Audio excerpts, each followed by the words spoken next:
Welcome to this tutorial.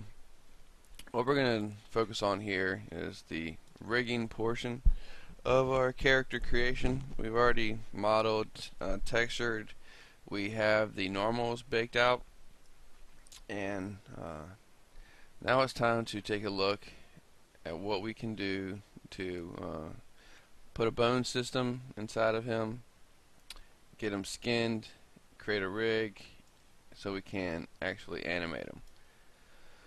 So we'll go ahead and get started.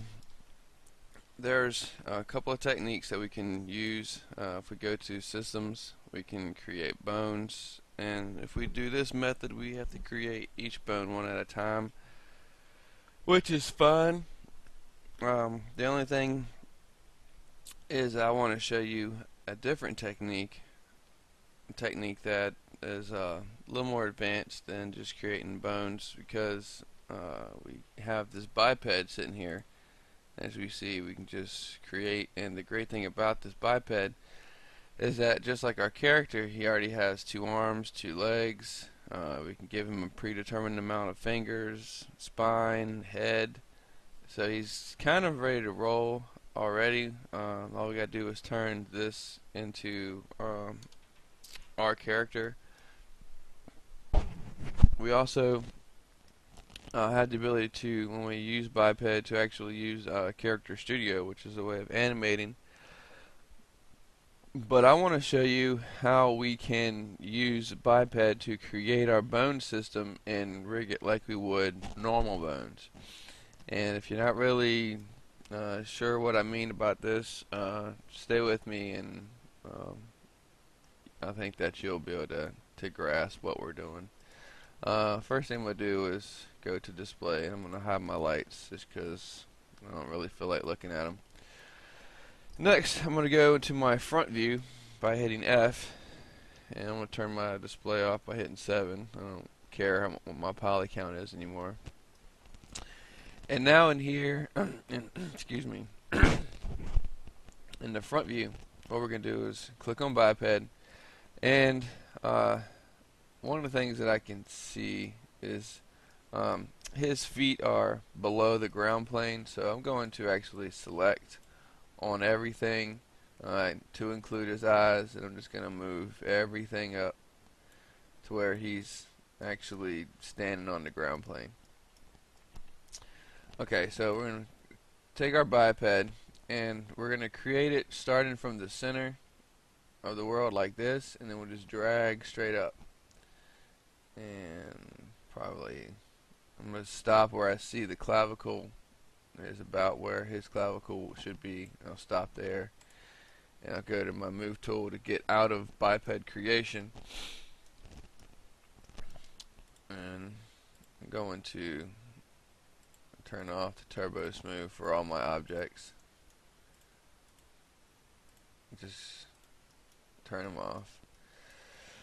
So now I can see my character and how the biped is lining up. And the first thing that we need to do is we need to get this center, this pelvis, we need to get this center to where our character would be. Notice I'm select on the diamond here in the middle, and not the yellow part, which is the pelvis. This diamond is his center of gravity.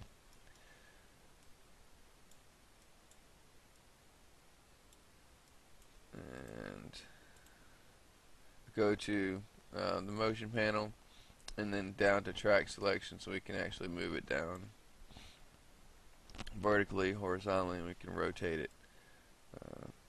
So all I'm doing here is I just want to line this up about where I think his center would be. Okay, I can see that made everything smaller here.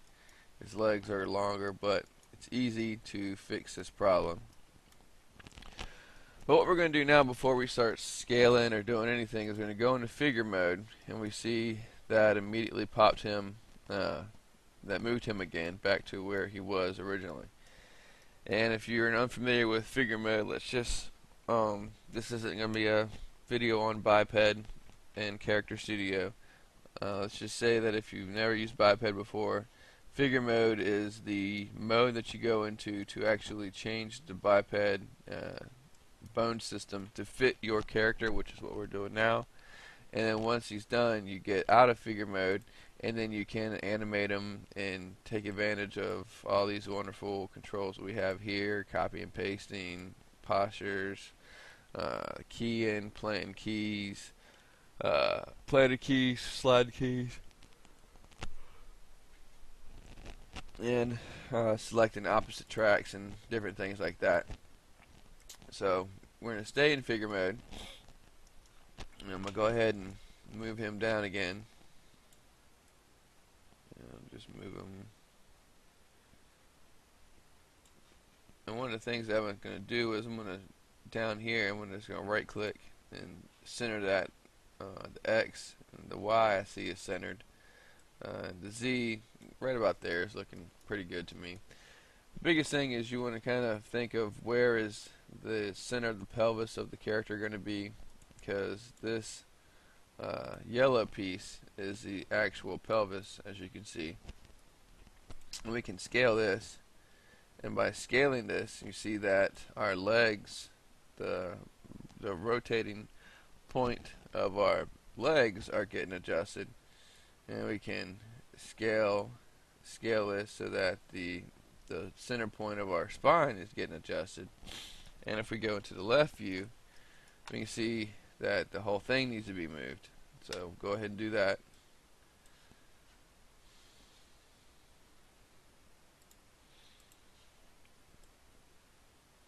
And right about there, it's looking pretty good.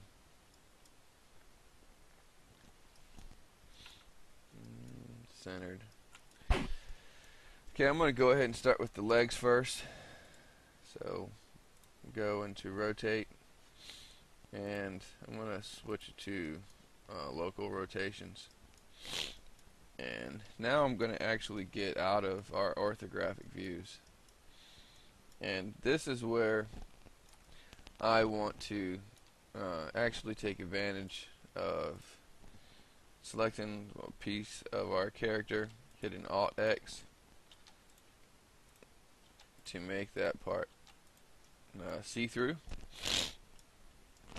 And now, since we're not really going to be working with the mesh anytime soon, we can actually go ahead and freeze the selections.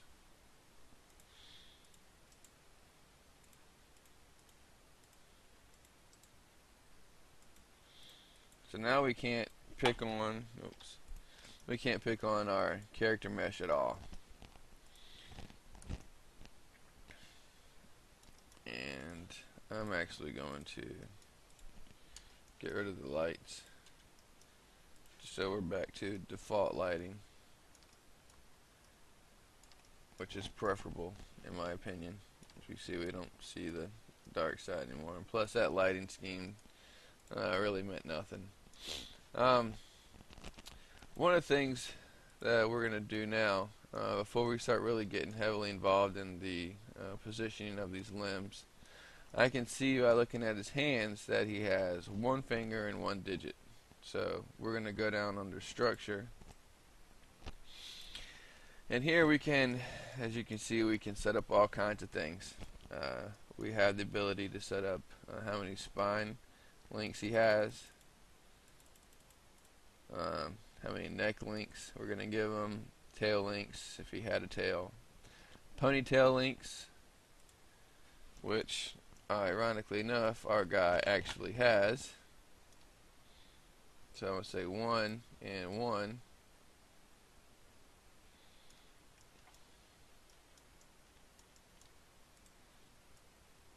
As we see, he has 2 now, because he has 1 on the one side and 1 on the other side for his little bandana. It'd be cool to see those, actually animating those like they're blown in the wind and when he moves. So we'll go ahead and turn those on, and then here's our fingers. Clearly he only has 4 fingers. And you see that biped divvies it up between the thumb and the other 3. And we're going to give him the normal amount of finger lengths, which will be 3. 1, 2, 3, and we'll give him 3 there. So his hands are now correct. We see he has a toe. You can't take this down to 0, so we got to have at least one toe. But he doesn't have to have any more toes. So the structure of our character we have added everything that we're going to need to add to him at the moment. So now we can continue on with scaling, rotating, and getting these limbs positioned. So let's go ahead and continue on.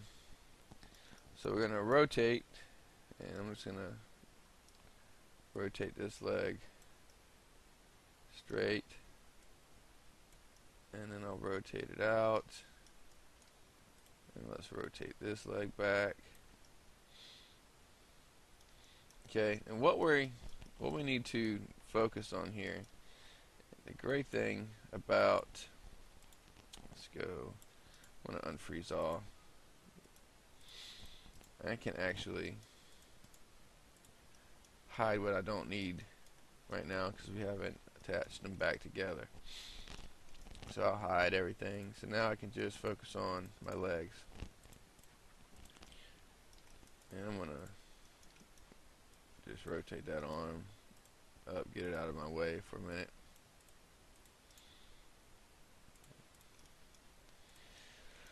So what we have to focus on here, and what we are trying to do, is we're trying to get this biped leg to fit in the center of the leg the same way a normal bone would.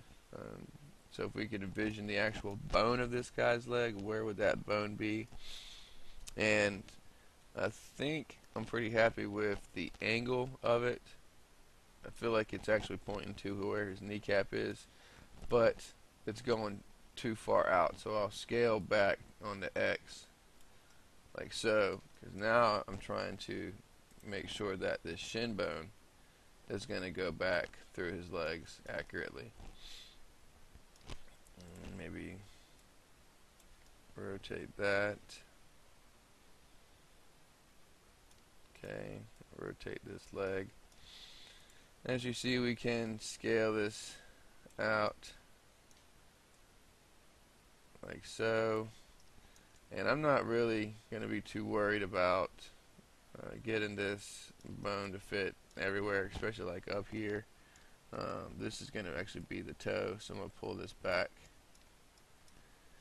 And go back to the structure because I see that I've got 3 toe links.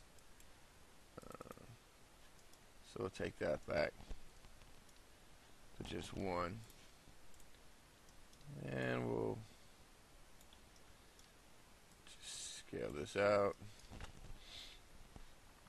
and scale it up. And the biggest thing that I'm looking for here is I'm just trying to line up where the bottom of the foot is going to be where the bottom of his foot is in the boot, where the bottom of the ground would be, top of the ground rather. And I'll just make that like so. It doesn't have to be perfect. Let's see if we can. I'm pretty happy, honestly, with placement here.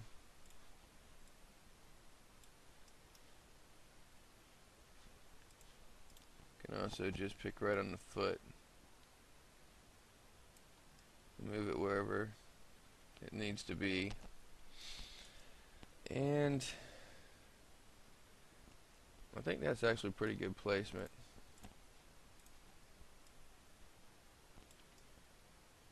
Yeah, and if we wanted to, we could scale our legs up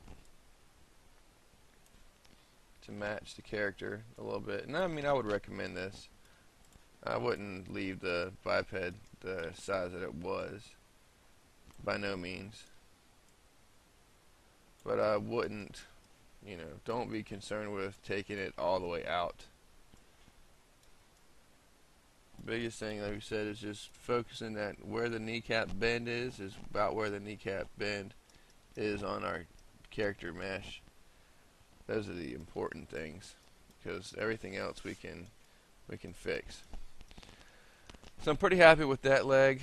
So now we can just double click on the leg bone and we see that it selects everything else.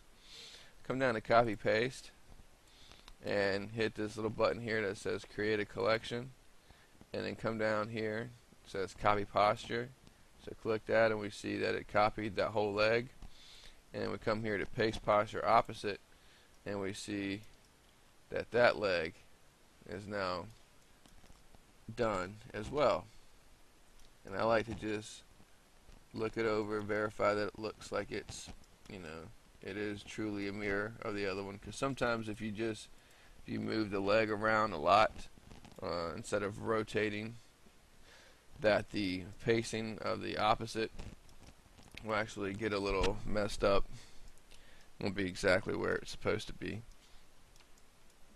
Alright, so now we're going to move on to our spine. And again, there's a couple of ways to do this. What I'm going to recommend is that you position the spine as closely to where his actual spine would be, and same thing for like the number of links. I've given him 1, 2, 3, 4, 5 right now. How much bending would we like to see in our character? I think 5 is actually pretty good.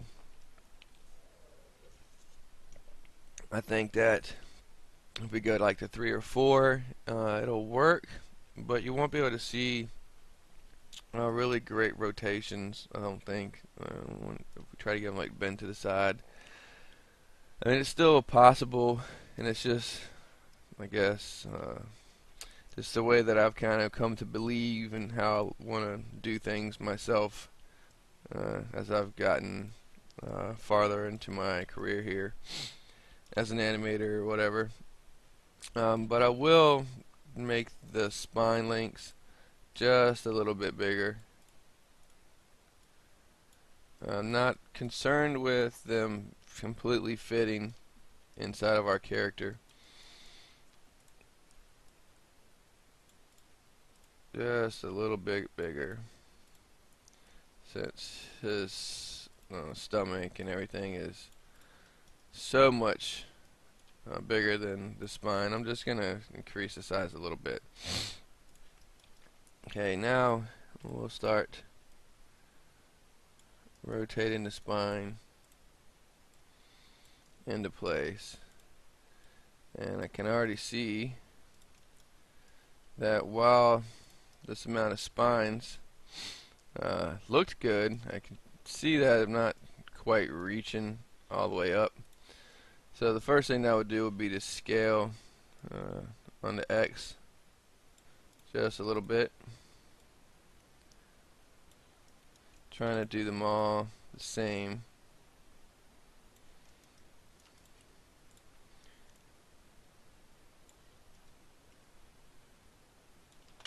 Okay, so I can see now that I really don't need that many, so I'm going to back some of these down, and we'll continue on with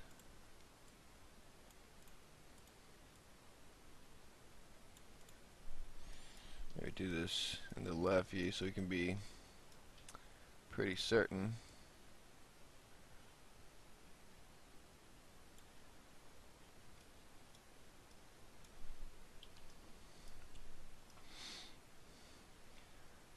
And maybe I'll make that just a little bigger. Alright.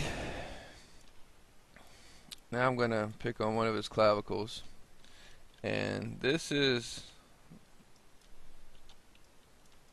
where what we want to do with this is we can move the clavicle around wherever we want. Same thing with the legs.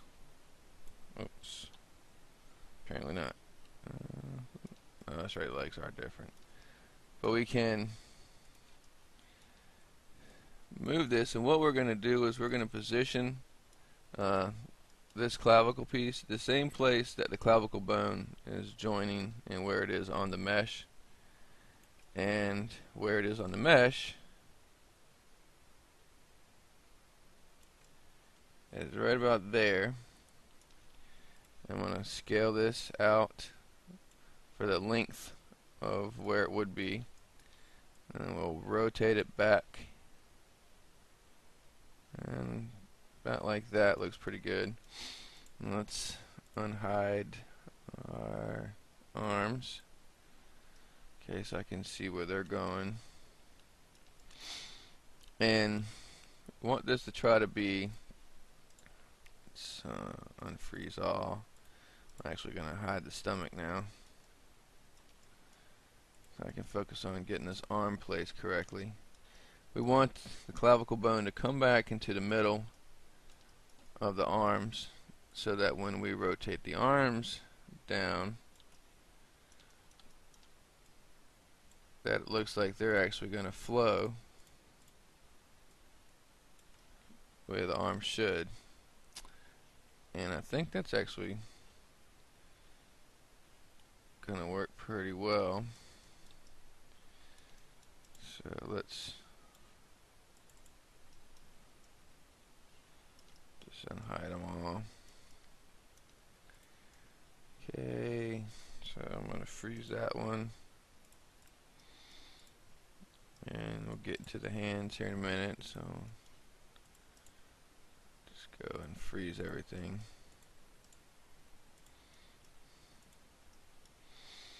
Okay, so I can see my clavicle started in the right place. I'm pretty happy with where it's rotating to. I think I could maybe scale it out just a little bit more to get it more centered on that arm. And rotate this.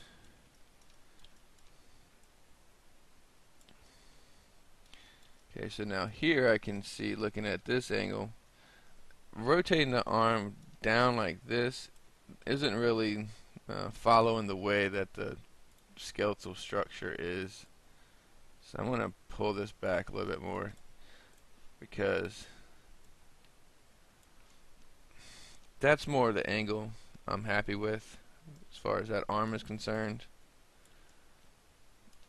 And I can now scale this out a little bit. The X and the Y. Remember, I'm not being too concerned, overly cautious about how much I'm scaling it, and nothing like that. Okay, so now let's.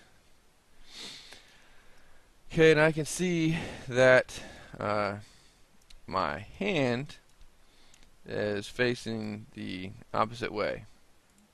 I could just rotate my hand like this, but that's not.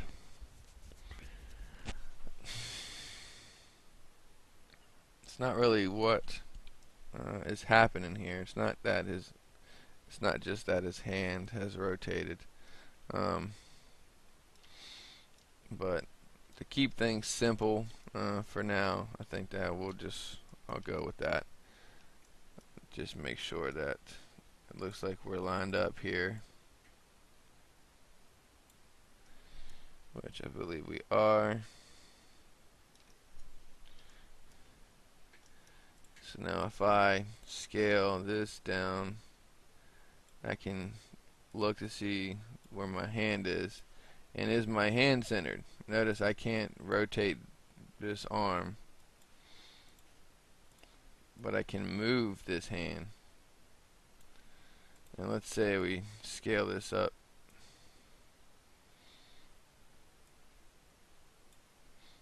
Okay, how is everything flowing now? Because that's a pretty good angle for the center of the hand and shooting straight up. And one of the things that I see is that the shoulder, my clavicle, still forward to come in just a little bit. So I have that straight shot coming straight down. Okay, and let's go ahead and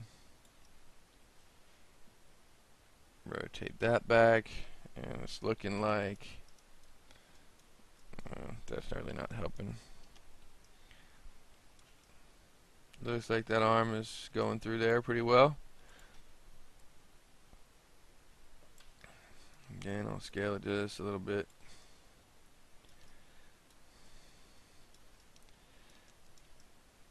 And I'm going to actually pull this hand in just a smidge. Okay, now we can focus on our fingers. And again, if we double click on the parent of the thumb, we can scale the whole joint up. So I'm going to now start positioning this thumb.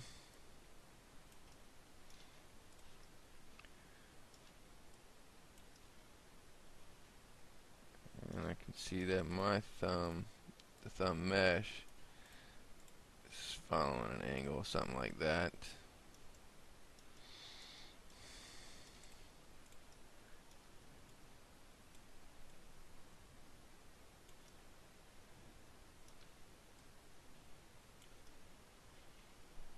Okay, and I'll just scale them guys a little bit, like so.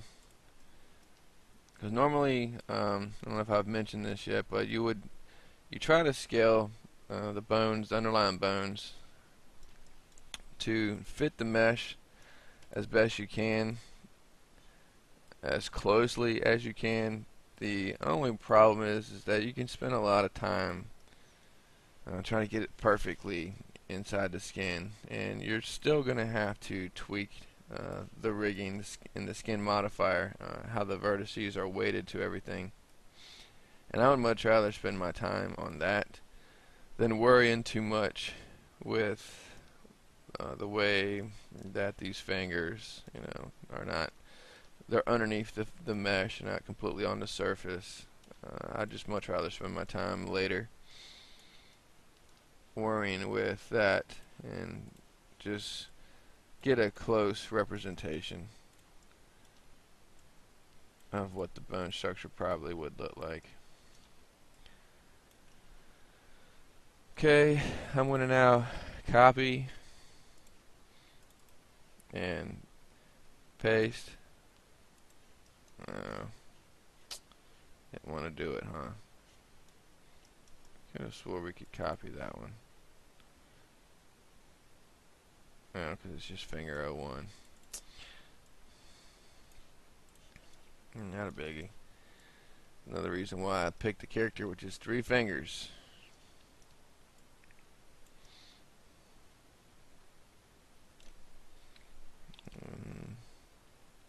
So that's pretty centered there.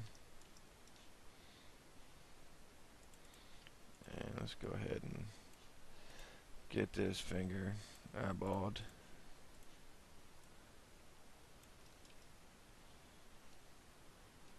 It looks like that's about centered to me. Okay. Now I'm just looking to see, do I have the joints where the joints are in the actual mesh.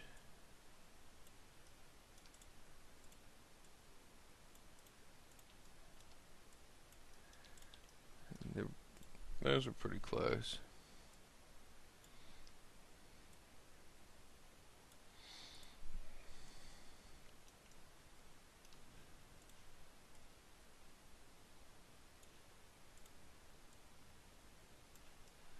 Okay.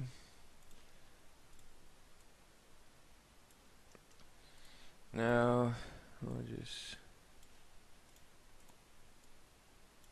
scale these guys out.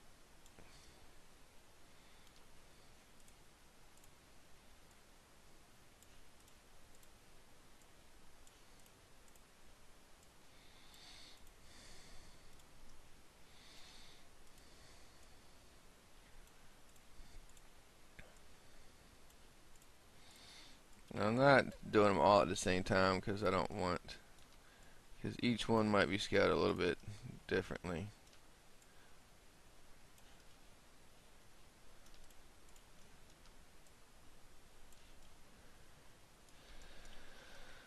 Alright, so I'm happy with the clavicle, the arm placement, where the elbow is,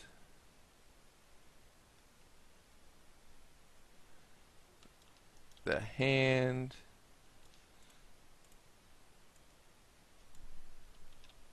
I'll just leave that alone, and my fingers. So I'll double click on the clavicle, select everything, copy, paste posture opposite, and then let's just go around and make sure that this looks correct, and it does. Okay, pretty happy with that. Alright, so now let's come in here and take a look at this neck. I think I'll pull that neck down, scale it up, scale it out, and looks like his neck is leaning just a little bit. Now let's scale the head.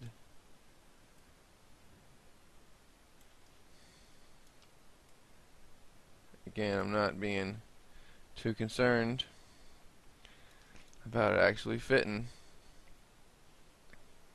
Just want something. Okay, and now I will, whoops, move these ponytail pieces.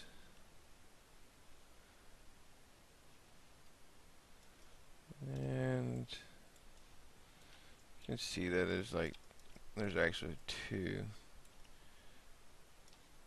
joints that we could use here. So maybe we'll ponytail links. We'll put 2 and 2.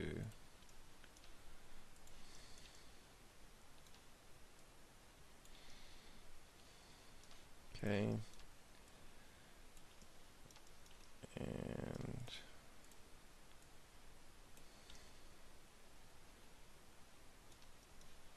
that looks fine to me.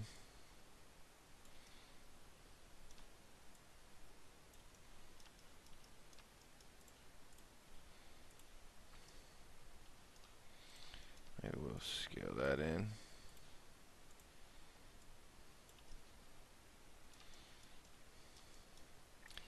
And maybe I'll do the same thing, scale it in just a little bit.